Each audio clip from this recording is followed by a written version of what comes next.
Hey, it's Andy from Rivers of Nile, and you are watching CMS TV.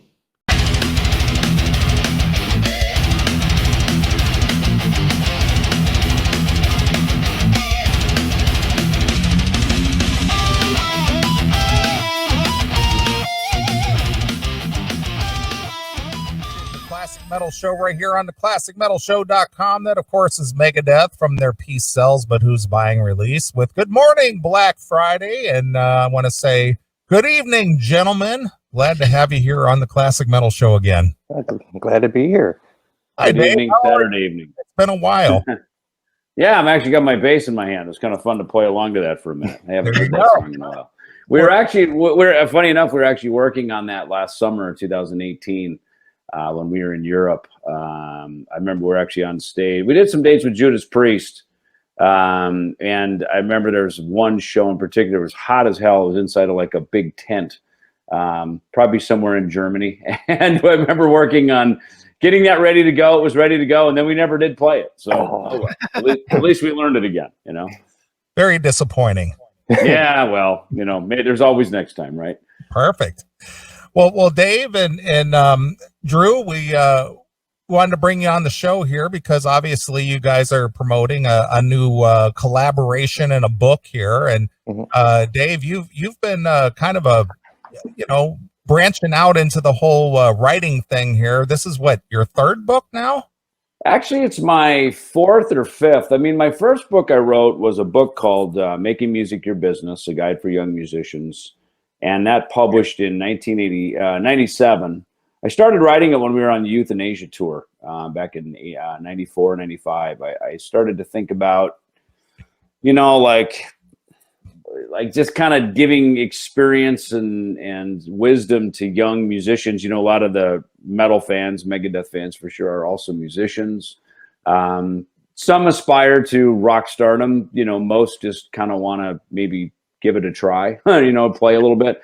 So I wrote a book that had I think I had 26 chapters in it, and they're very short little, you know, chapters. And the idea was to throw it into your guitar case. So you could sort of pull it out as a reference guide, you know. Oh, this guy says he wants to be our manager. What do we do? Let me open Ellefson's book and read, you know. And so that was the first one. And then I did a book called Unsung Words and Images, which was through Blurb. Drew, I don't know if you knew that or not. Yeah. But yeah. So we and I collaborated that on a friend of mine. He had a great poetry book, and he put photograph images against his poetry. I thought that's a cool idea. Rather than putting lyrics to music, let's put lyrics to photographs, you know. And there's this wonderful woman, I think Raphael is how you say her name, but she's from Italy, and so we utilized her images and did that. And then I've got two memoirs, My Life with Death, that came out in 2020. What the hell was it? 2013, I think, 2014.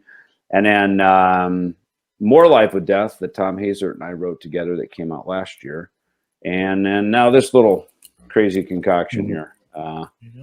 Rock Star Hitman that I had to tap my friend Drew because he looks innocent and all cute and everything, but inside of his skull is a very demented, sick mind. I needed to engage him in the story. Well, he's a fan of this show, Dave, so you know he is a sick mind. Yeah, case in point. Yeah, I love it. Nice. But it's funny with this book. I'd always wanted to write fiction, and as far back as the 90s when I started writing that first book, I always wanted to write fiction. It's funny, I think I was reading Norman Vincent Peale.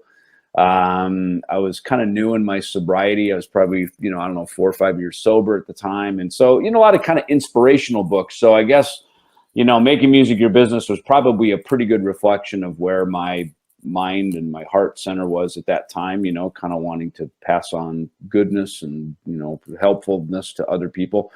But I always had this thought of doing fiction, and I never had a story. And, it's funny, back in December, I was on a solo bass story tour. I was down in Sao Paulo, Brazil, and a good friend of mine back here in Scottsdale, he called me up, and his name is Robert Spector. We gave him a nice thank you in the book.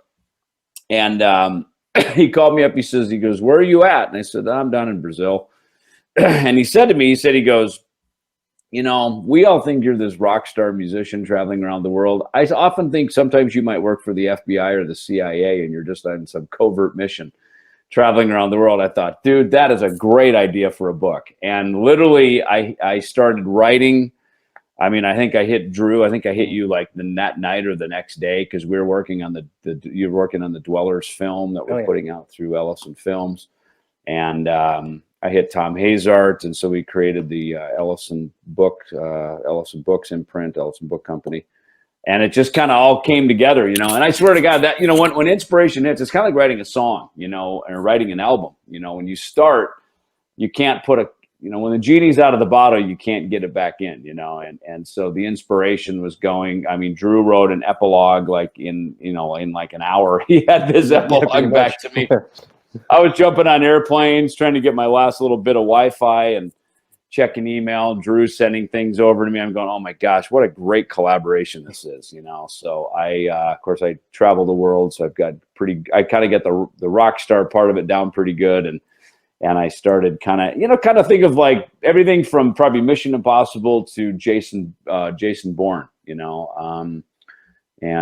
So I think we got something here. You know, the idea is that our character's name is Sledge, so we call it the Sledge Chronicles. Okay. And Rock Star Hitman is sort of the subcontext title of it. And I'm literally a little earlier tonight, I was actually already working on book 2. Drew and I have been sending things back and forth.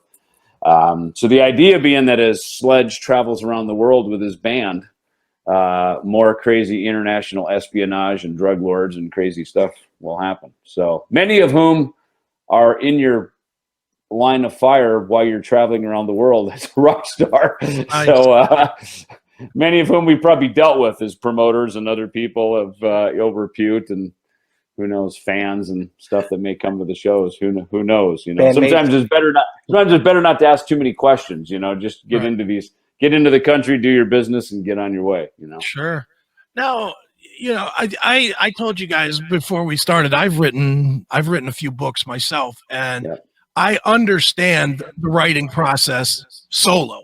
I certainly understand you got to make time and you got to commit to it and you got to have your ideas together, or it's just not going to work.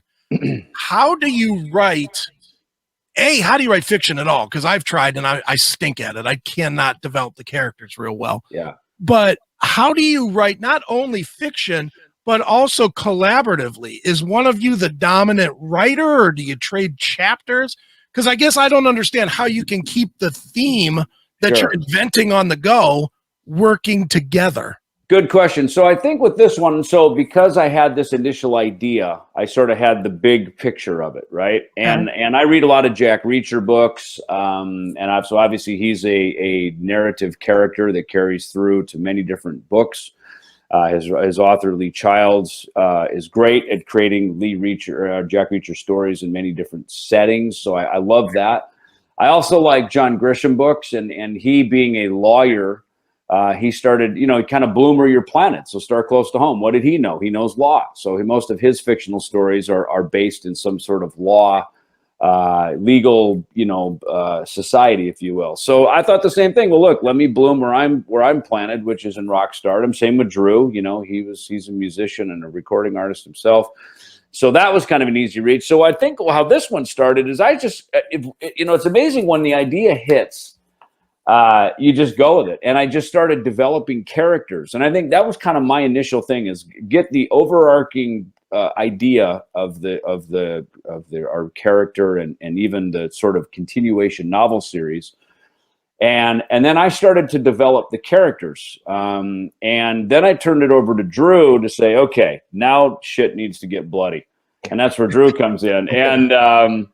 And so he took it to a whole different place that I'll be honest with you, I would have never taken it to. And also Drew brought in a sense of humor to our character, Sledge, which I thought was very cool, because I tend to be kind of the straight man. And, even in my bands that I'm in, I'm always kind of the funny man. And I'm the straight man and there's a funny man next to me, there's kind of the old Abbott and Costello.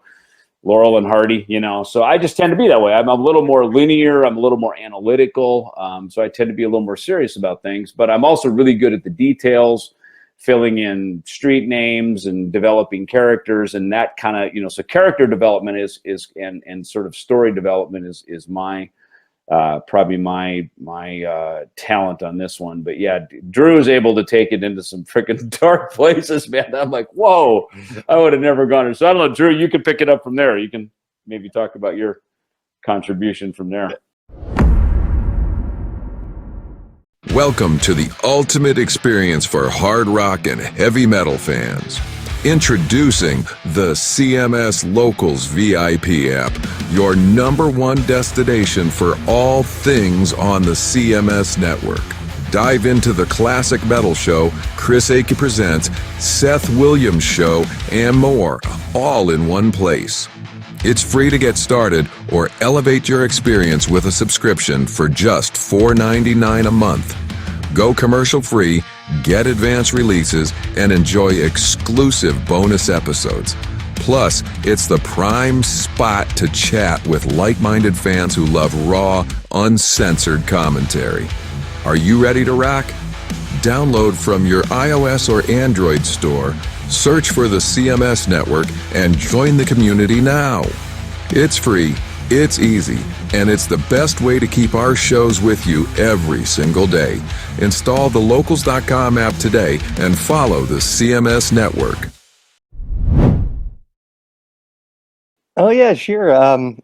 Yeah, just made as many screwed up situations as humanly possible, and made you feel terrible at certain points. It's like one of those kind of books, you start reading it and it's like, oh God, I can't believe I just read that, but it's like a train wreck and you want to keep on reading and see what happens next, and I just try and paint a very, very vivid picture inside your head when you read certain parts, and it makes you feel something, whether it be, And a very good self-deprecating humor, Yeah. something that like is in a way kind of makes you almost champion the character, even when the character does some kind of dumb stuff.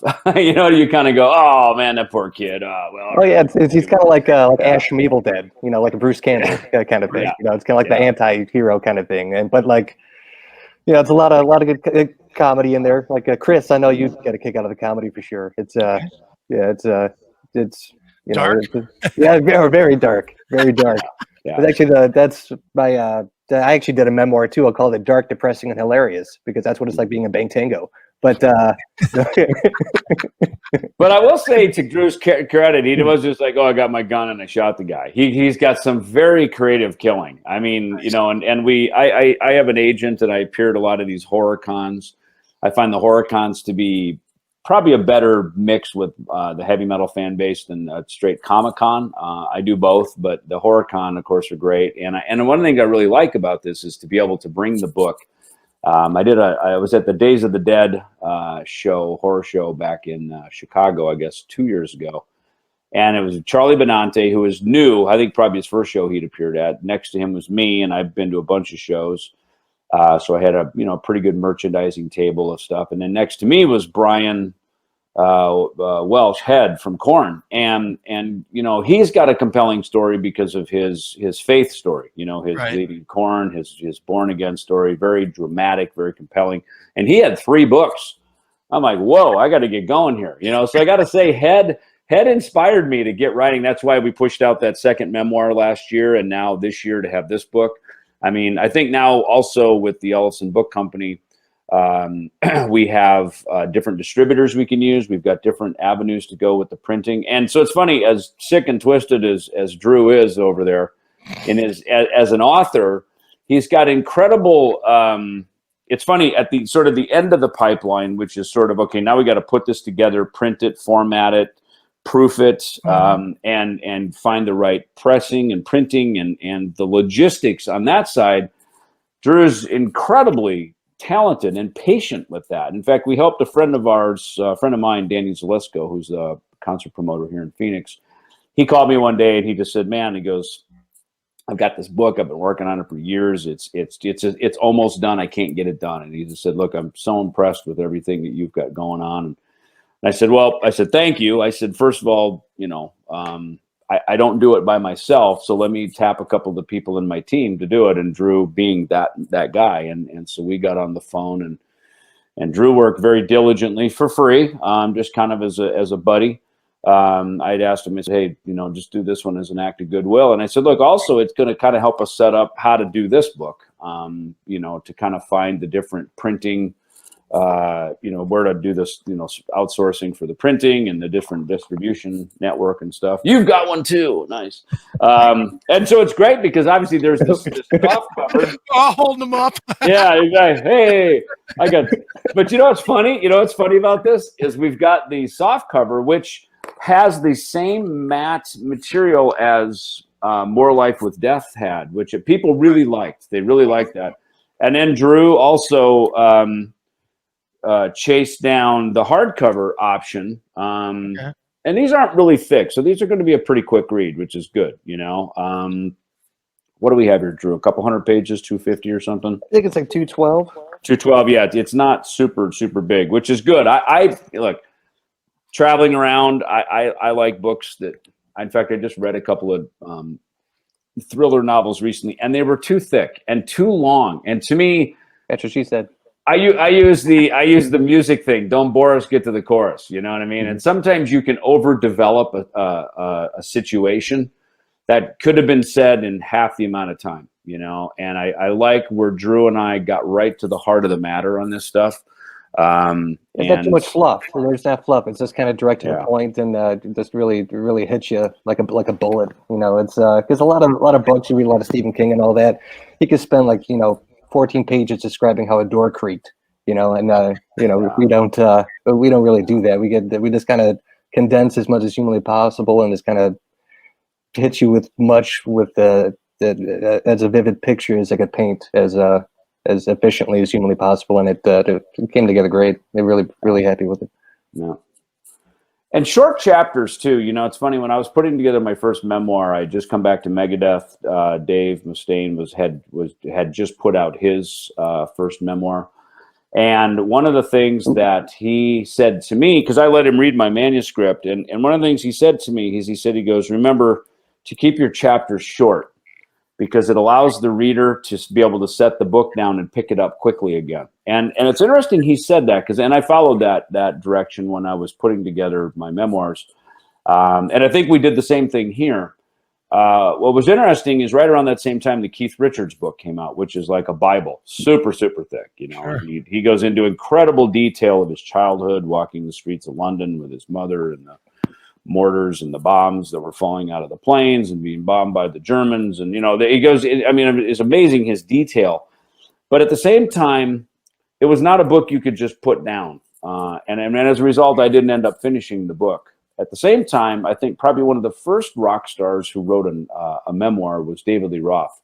Right. And I remember his book, and I'm a huge Van Halen fan. So, his book was so outrageous and just insane, but compelling, funny, that it was literally out on my coffee table out here in my front room of my house, and I would leave it there, and I would just sit down randomly on and off throughout a year or two and just pick it up and just start reading a few pages.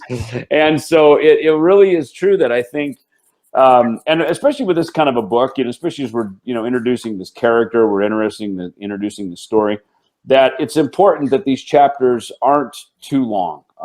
That we every chapter is there for a purpose. It tells there's a purpose to the storyline, but you can put it down. I read before I go to bed. I read every night, and sometimes when reading makes me sleepy, which is nice. And when I read, I don't want to sit there and go, oh my gosh, I wish this chapter would end so I can just put the book down. I want it to be something that's exciting, compelling, and when it ends, I go, oh my God, I can't wait to pick this up tomorrow. Okay, good night. So I think we kind of hit all the criteria points on this one.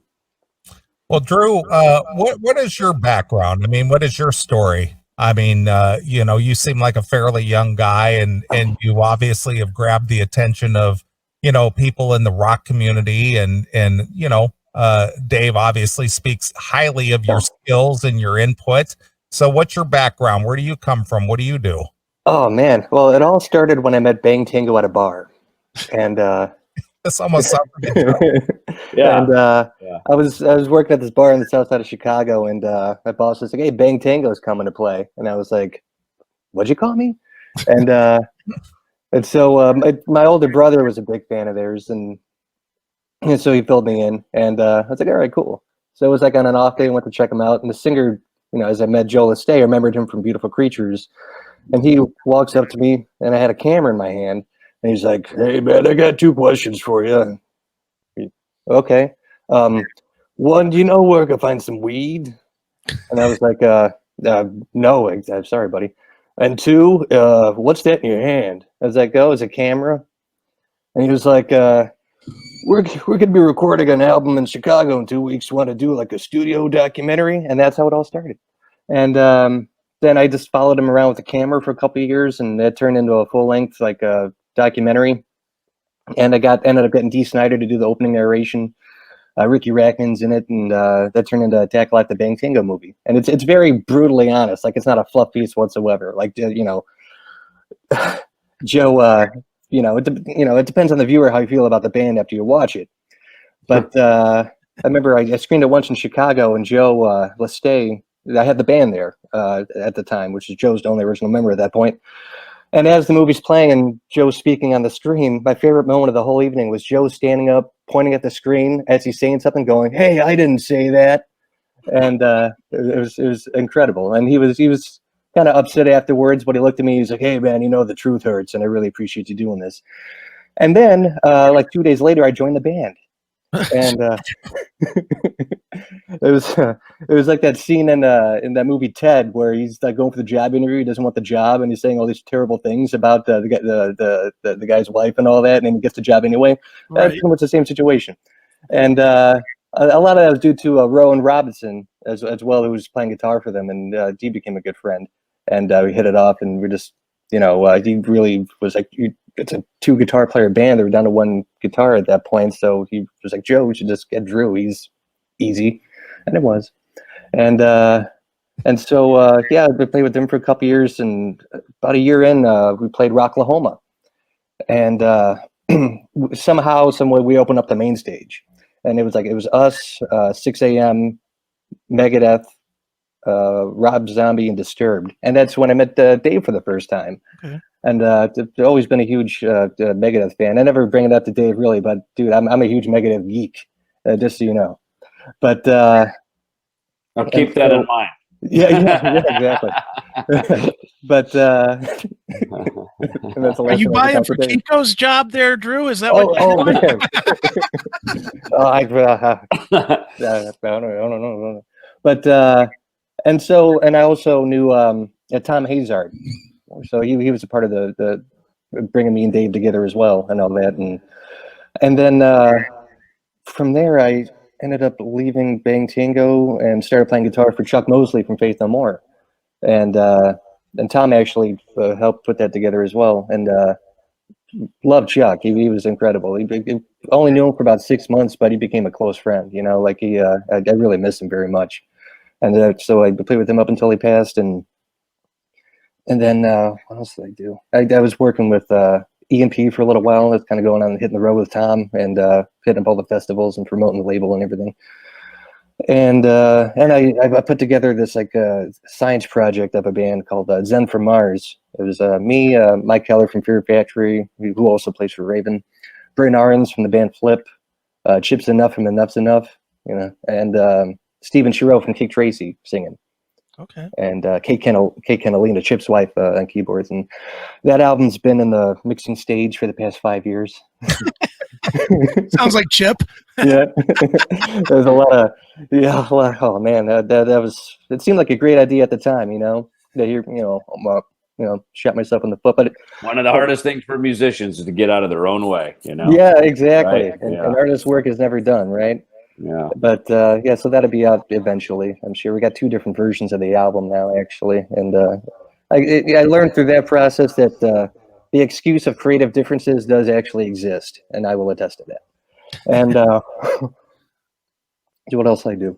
Well, what I wanted to get to is, obviously you're into the writing realm, and collaborating obviously with Dave here, and How did you come up with your writing chops as far as your input or your thoughts or your what do you want to call it, your skill set in doing writing fiction or writing books?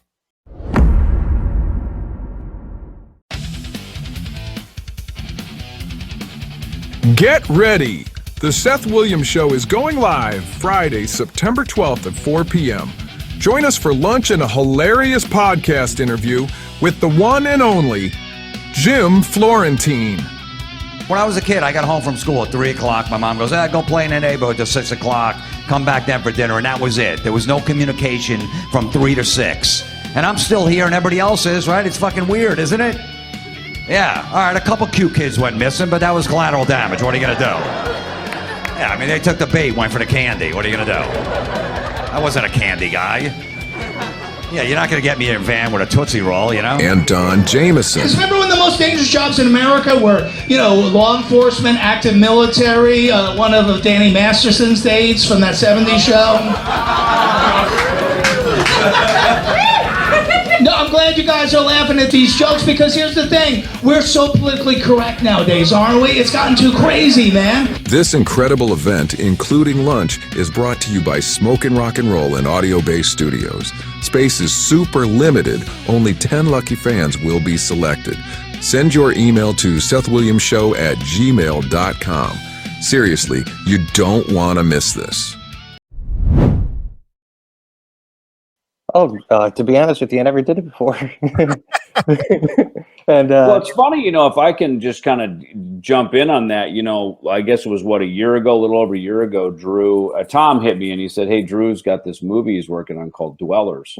And I think that was that's what piqued my interest about the collaboration on this book series is, this to come up with a film idea, because that's like a whole other thing. I know nothing about filmmaking. I mean, I've shot a bunch of videos. Yeah, I've shot a bunch of videos. I admire when I work on videos and television shows on things as a performer. You see people there that have really studied the craft. They really know how to develop a story. They've gone to school, and there's a real art to it. And some people just land in it because they've got a knack for it. Other people are, very, they're educated with it. So I thought just the fact that Drew is one of these guys that like lands at Bang Tango, shoots a movie for them, and then takes that expertise, kind of this homegrown expertise, and creates this fictional movie.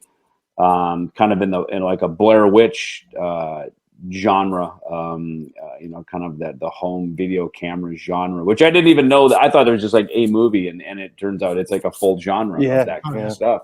It's the Nirvana of filmmaking, grab a camera and just find a sewer, then we got a movie. Yeah. And I guess the writing thing for me started. I actually ended up doing an autobiography a couple of years ago, because all the random stuff I ended up doing, and I got into acting also too. I was in this movie called Her Name Is Krista, and it's the most romantic necrophilia story you'll ever see. And it's definitely check it out. It's one of those culty kind of movies that you'll, and I know you'd like it a lot, Chris. It's really good. What, am I the purveyor of everything that's filth? I mean, you're the pervert. Oh, Chris. I listen to the show a lot, so I know what's up here. Fair enough. Well, I'm the clean, born-again Christian guy. I know Dave and I can relate. We accepted the Lord and Savior as our self. That's why we're on the top looking down. That's right. Exactly. The purveyors of filth. That's right. That's great. Hey, And, I didn't get here by being a choir boy. Trust me. And let's see, and then so I was like, I saw everybody writing books, and I was like, let's see if I can do it. So I ended up writing it in like 3 days, and I was like, oh shit, and then I expanded on it a little bit more. Then Melody Myers, who did the artwork for our new book, did the artwork for my autobiography. It's called Dark, Depressing, Hilarious, and it's just all the random stuff I did and all that, and people seem to get a kick out of it because I'm kind of like a goofy, self-deprecating purveyor of filth, if you will, and this, yeah, and then so then after that, I was like, oh, I guess I can write books now too.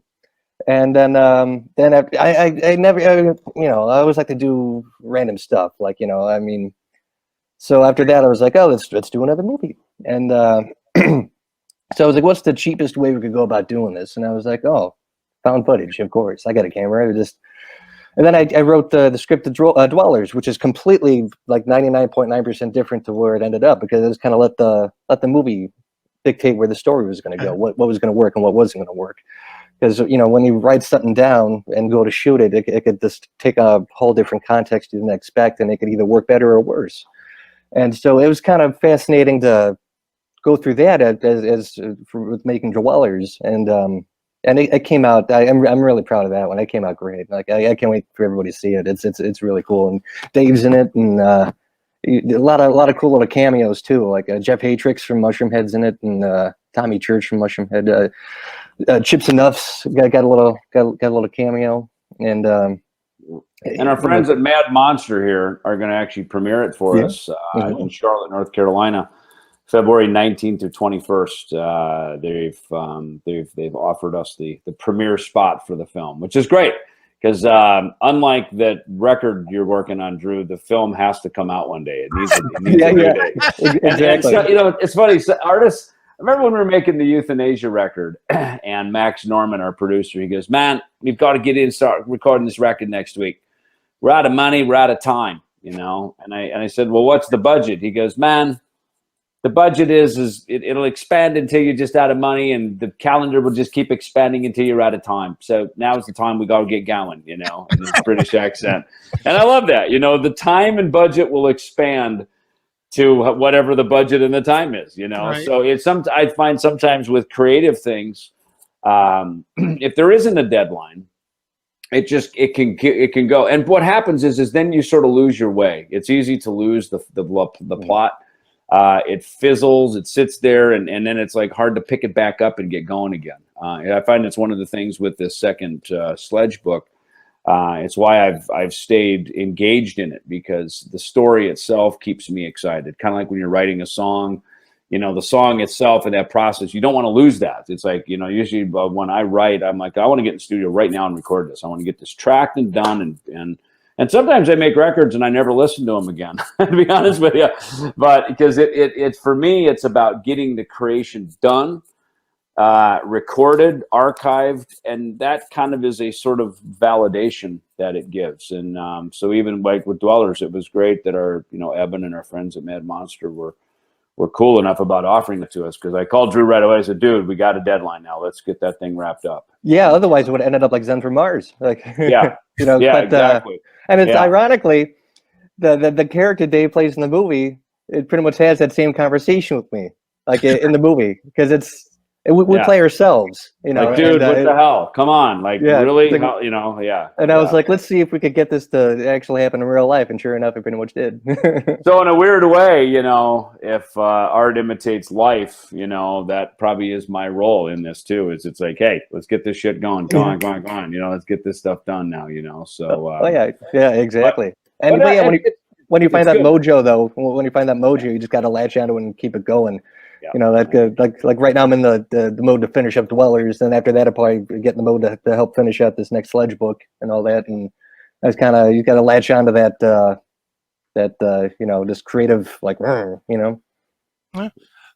Dave, I'm following along. I'm hearing what you're saying, but the reality that goes through my mind is that you have 936 projects going on at any given moment. 937. I mean, you're talking about, you've got a book, you're obviously working the new Megadeth record. You're, you said there's a movie thing, there's the coffee, there's all these different things.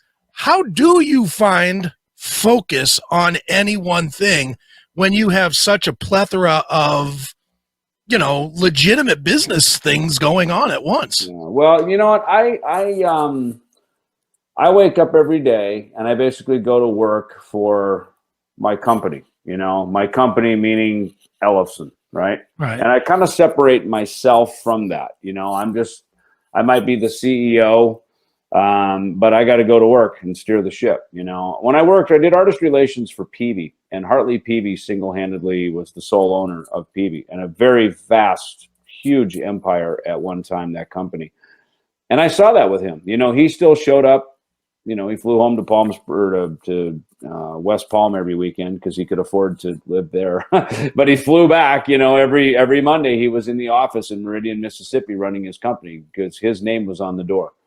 And one of the things that Tom Hazard has been really brilliant with was marketing our brand, and he's very good at that. And he's very, I mean, funny. I'm looking here on my desk. I've got the Ellefson coffee, the Ellefson this. I've got an Ellefson mask. You know, there's a consistency to the brand that runs across it, and Tom is an incredible marketing guy, and that really helps. And even like with the book and the Ellefson Book Company, that there's a consistency to the brand that runs across it, and I guess. Similar to, my mentor, Hartley Peavey, he had guitars, he had amps, he had PA, he had this, he had that. Every day they're just part of the same company. So to me, part of it is the book company. And then this last week, just a couple of days ago, yesterday, actually, I was busy, getting a coffee order out the door because I'm personally autographing bags right now during the COVID. So, and then we just got Ellefson Coffee and Amazon, so some days I'm working, man, I'm really into Ellefson Coffee mode. That's the deal. And then, we're doing a lot of press and promotion around, this new album here, this Snow cover record. And in fact, just last night, we did a live stream, me and Tom, and I actually picked my bass up, which I've got a few of them sitting here. And I finally picked a bass up. We were on tour last week, but I've been home now a week and I haven't touched an instrument the whole week. And I thought, okay, now I got to kind of shut the media machine down for a minute. And I got to just pick a bass up and just play for the fun of it. And it's fun because we're going to add some new songs into the set for a little tour we have coming up next week. And so it got me excited again. I was like, yeah, I get to learn new songs, And I remember it's like, hey, I got a new album out. I got 18 songs I can choose from, great. So I don't even have to go that far to find them. They're right here. Right. So, today was kind of a musical day, listening to music again, falling back in love with God, yeah, we did a good job on that record. And then getting excited about learning them. And then knowing tonight, we had this call, which is now we switch gears. Obviously, when we called, I had my bass in my hand. Right. Now we're in book mode. You know what I mean? So I think a lot of it is just kind of, sort of organizing the day, and, this is my office. This is where I do all of it. I record here. I write books here. We do media here. We work on coffee fulfillment. So that's what I do. Every day I wake up and I decided a few years ago, I was like, you know what, I'm going to go to work for me because I can trust me. I pay my bills. I'm reliable. I'm where I say I'll be. If I tell you I'm going to do something, I'm going to do it. And so in my company, I as the leader of the company, the buck stops with me, and so I just figured I'm probably my favorite boss. And when it doesn't go well, I have to take responsibility for it, and I have to look at things. And I told everybody, I said, listen, I'm not taking my rock star money I've made and funding a bunch of companies so that people can just go wine and dine and spend all of our money and make mistakes and botch things up. And so I was very clear. So these companies have to live and die on their own merit, Right. And I'm putting my name on it. And that's 55 years on this planet and, 37 years in Megadeth and all this stuff. So I'm lending a pretty big gift to all these things because a gift that was given to me, I'm giving back to the brand. But I also expect everybody that I work with, and Drew knows this, I'm pretty demanding. I want stuff done right, and I want it to be done a certain way. And the truth of it is I don't do it all. Drew helps me, Tom Hazard helps me, Melanie Myers. We've got a whole team of people, and we all march in the same direction. So it's not for me to certainly sit here and take all the credit for it by any means. Right. Yeah. Well, two quick things. One, if you're on Amazon now, you're going to take thousands of my dollars because I'm always on Amazon, and I love the Roast in Peace. It's the best coffee that's out there. So I know a guy. Yeah, there you go. Oh, guy. But I do want to ask you then, since you have all of these businesses now, is the fact that you've rebuilt David Ellefson into a multi-business brand, is that a reaction to the fallout that you and Mustaine had years ago when you left the band? You know, more or less to kind of leave you to where you won't get caught, even if something bad were, God forbid, were to happen again, to where you won't be, all your eggs will fall out of the basket and then you got to pick them up again? Hey, it's Chris Akin from the Classic Metal Show, Chris Akin Presents, and the Seth Williams Show, straight from the uncensored heart of the CMS network. We've just been crowned a certified Rumble creator, and that means we're bringing the heat. All our shows, commercial free, baby. Advanced episode drops, sometimes months before the normal release, so you're not stuck waiting. You'll get all this plus exclusive content for Rumble Premium subscribers that'll blow your mind. And with Rumble Premium, you'll get every CMS Network show and all of Rumble's other videos with no ads and no fluff. This is our official home, Rumble. It's raw, powerful, and unfiltered. You want in? Just hit us up at rumble.com/register/classic metal show to sign up for free commenting, chat live, and just your ability to join the chaos of all of our shows. Then while you're there, swing by any of our videos, smash that Rumble Premium button, and level up. Subscribe now. Don't sleep on this. Hit the link in the description. 100%. And to go out and honestly, you know, as the saying goes, you know, fool me once, shame on you, fool me twice, shame on me. So if I got caught with my pants down a second time, I got no one to blame but me, you know. And not that I was ever in the blame game, because the truth of it is I knew that back in 2000. I saw problems coming in 2001. And by 2002, you know, Megadeth had disbanded. David walked away from it for reasons that he needed to, and I understood. And so for me to sit there and go, oh my God, how am I going to pay my mortgage? How am I going to do this? I've got a young family. How am I going to do all this? Yeah, I got no one to blame but myself, you know, for being in that position. And the good news is, you know, the good Lord provides. You talked about being a man of faith, you know, and I just stood there and part of me, I went, oh, thank God that's over, you know, and I needed a relief. I needed to step away from it. For my own personal reasons. And maybe in some ways, Dave disbanding Megadeth, he did for me what I couldn't do for myself, which is take a break from it. I didn't see it as an end. I saw it as a sort of temporary break, which obviously it turned out to be. Even in the years I was away from it, I never felt like it was over. I felt like it was just a season, you know, apart that I needed to grow in. And I think I came back to Megadeth in 2010, a much stronger human being, a stronger performer, singer, bass player, writer, all the things I got to do in those I guess 7-8 years, whatever it was. And keep in mind, Megadeth was non-existent for a couple of those years. So really it was only about 5 years that I wasn't, you know, participating in the band. But I, you know, I also enjoyed, but the scariest thing was, who am I? What am I going to do? What's going to become of me? Right. Those are kind of the three big questions. And, what turned out to happen was everything was taken care of. I'm not going to lie. I don't mean this to sound like a religious show, but I put GOD, good orderly direction, as number one. You know, stay tethered to the master. You know, and he will provide all that needs to be provided. And sure enough, my bills were paid. I was making a fraction of the money that I was in Megadeth, and somehow the bills were paid.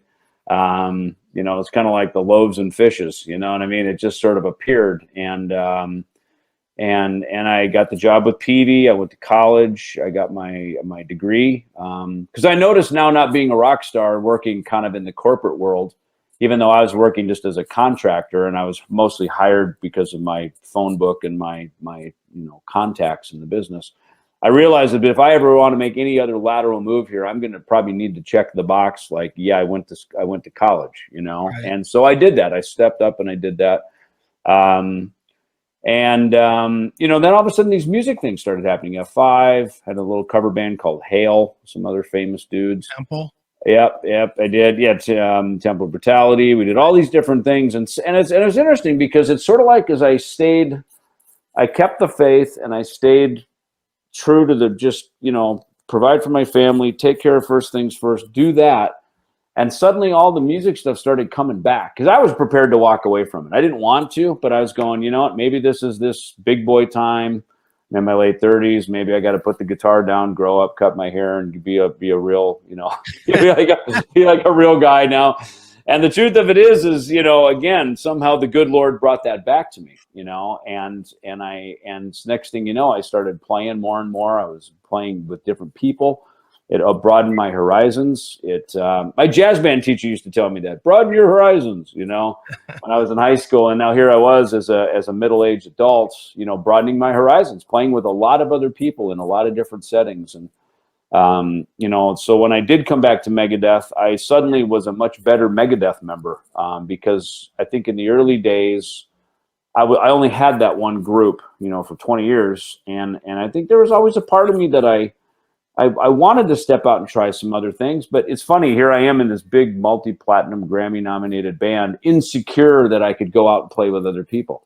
And so finally one day, sort of like the good Lord took me off the chain and said, well, I'm taking your house, and I'm not literally my house away, but I'm sort of taking the house of Megadeth away from you, and I'm going to force you out into the, and you're going to have to trust me. You know, again, it's kind of a, you know, sort of a biblical story. And quite honestly, that's how I got tied into the kind of the more religious belief stuff that I have, is I was raised a Lutheran kid. And after I went to college, you know, you're reading 2-inch thick books every day for a couple years. And one day I sat down in my living room and I looked up and I saw a Bible. I was like, what book am I going to read? And I saw the Bible. I was like, you know, I never did read that thing. I should probably pull it down and see what the heck it says, you know. And mostly because I was really pissed off how political people started pulling the Bible in as sort of some sort of agenda for them. And I'm like, all right, I got to read it and find out for sure, because I'm seeing a disconnect here, you know. I'm seeing a disconnect between these political factions, and so I read it for myself. It's like, let me find out about it. And the truth of it is, you know, it confirmed a lot of the disciplines that I had been taught in my you know, my sobriety, of things of, you know, good stewardship and, you know, disciplines, stay true to your disciplines, you know, and I learned it from going to the gym. You know, you want to stay trim, you want to, you know, be, you know, look how I wanted to look, you know, as a performer. You got to go to the gym every day. You got to eat good. You got to follow the disciplines. You can't just expect it to show up. You know, if you want to be good at your instrument, you need to practice every day. You got to put time in every day. So, you know, these are the things that I learned largely through that. I mean, I learned a lot of stuff before, you know, Megadeth ended, but during that period was like a real, you know, a moment of initially it was fear. Then it became kind of almost thrill seeking, like, wow, I wonder what's going to happen today, you know? And that's kind of what my day is today. I wake up every day, I open this laptop I'm on, and it's just like, see cool emails and cool people, and Drew saying, hey, you want to go on the classic metal show? And, you know, and life is just this wonderful, you know, buffet of cool stuff, you know, no longer black and white, you know, because in between black and white is where all the color is. And that's where I like to live. Very cool. Well, I'm glad to see you're not racist, Dave. You enjoy all colors. All colors. All colors. Yeah. Well, you know, we wear too much black in heavy metal anyway. You know? Yeah, well, look at me, Dave. I got the black on. I think we all do. I think we all do. You know, black is just a universal symbol for a tribe, I think, right? You know what I mean? It's like when you see like dudes with long hair or whatever, and they're wearing black t-shirts, it's like, okay, that's obviously it. That's a tribe we belong to, you know.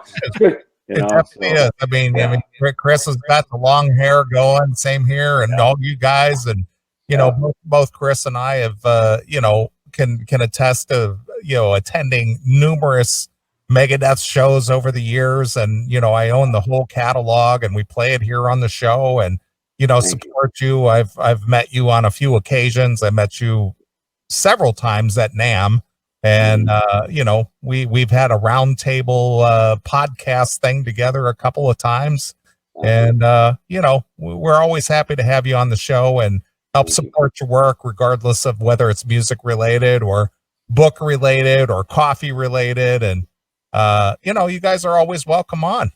Cool. Well, thank you guys very much. I'm going to go probably lay low and do a little. I was watching the Rock and Roll Hall. Actually, after Biden's sort of acceptance speech thing, I watched the Rock and Roll Hall of Fame induction, which was very cool. I've come to appreciate those things. 'Cause I like watching those things like on Netflix. Like the David Foster and Clive Davis, and some of these things. It's it's really cool to see kind of the retrospective of somebody's career like that, and so it's pretty cool. Well, both Chris and I watch that kind of stuff constantly. We talk about it here on the show all the time. Sure. Yeah, it's cool, isn't it? It's great. It's the Clive Davis one especially, and because always what's part of these stories is, we only see one part, which is it started big and then it got bigger and it was all great, right? That's always right. And when you watch these documentaries, obviously you see inside that we're all alike. There's these personal struggles, there's these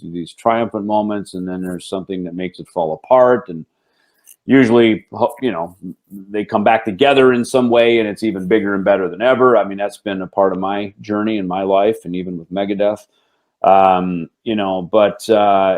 It's the humanness of it that is cool, because on the stage, obviously we're there to present celebrity and rock stardom, and that's our job. We're not there to show the flaws. We're there to show the perfection, but I think what's kind of cool is always behind those stories is a story of humanness, and that's something everybody can relate to. Sure. David, real quick before we let you go.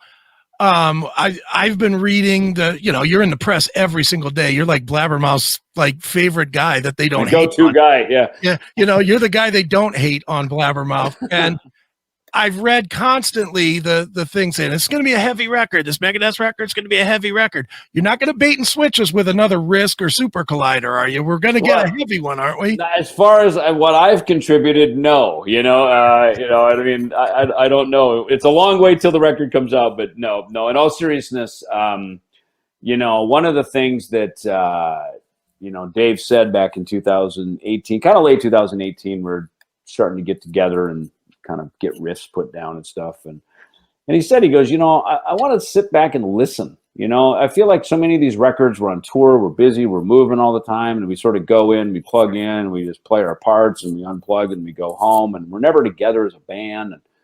And he goes, I really want to have kind of what we used to do with Peace Cells, and Countdown and Rust in Peace and stuff. We spent time. Those records would take 1.5 years, 2 years to make them. And this one's probably coming on almost 4 years. COVID added a year, of course. Last year, Dave thankfully overcame his throat cancer treatment. So that was certainly, a setback for us. So there have been some obstacles, and, quite honestly, the obstacles create the story. I was kind of wondering lyrically where this is going to go, because you start always with a blank canvas, and, great records, always have some struggle in them, and that's part of it. The great records like Fleetwood Mac Rumors, of course, Guns N' Roses Appetite for Destruction. We've had certainly our Megadeth records as well. So in hindsight, taking some time with it and some of the just things that have happened along the way, I think are good. They create, if nothing else, they create a tension. They create an urgency, like we're just talking about. Like, we want to get this freaking record done now. We got to get going. And endless time never completes the thing. And I found with Megadeth that when there's a deadline, we get shit done, man. That I've seen that happen. So I feel like it's in that process now. That now it's okay. Now it's freaking getting going. And that's always a fun thing to see. Cool. Perfect. Well, Drew, one question for you before we let you go. How did you become a fan of the CMS? Oh, man. You know what? Somebody pointed out that you guys talked about the Bang Tango movies a couple years ago. Okay. And there was a clip of it on YouTube, and this is a while back. It was some years ago. And I heard that, and I just fell in love with you guys. So I just always checked you guys out and always kept up with you guys' podcast. I love the stuff you do. You guys talking about Eddie Trunk and all that and everything and all the Kiss stuff and all that. It's just I love it, man. It's always cool to kind of pop in some headphones and hang out with you guys for a little bit, you know.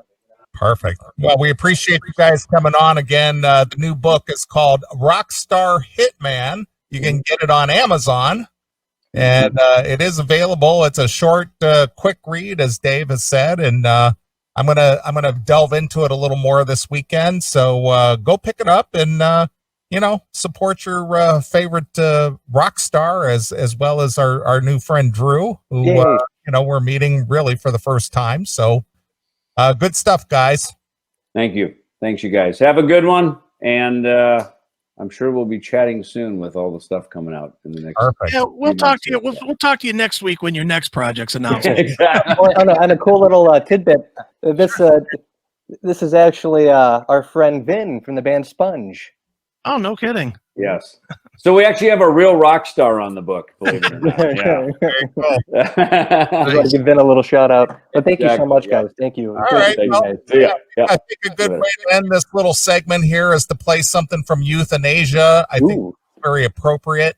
I agree. Anyway, Addicted to Chaos. Perfect. So here it is. It's Megadeth exclusively here. What, Chris? On your classic metal show.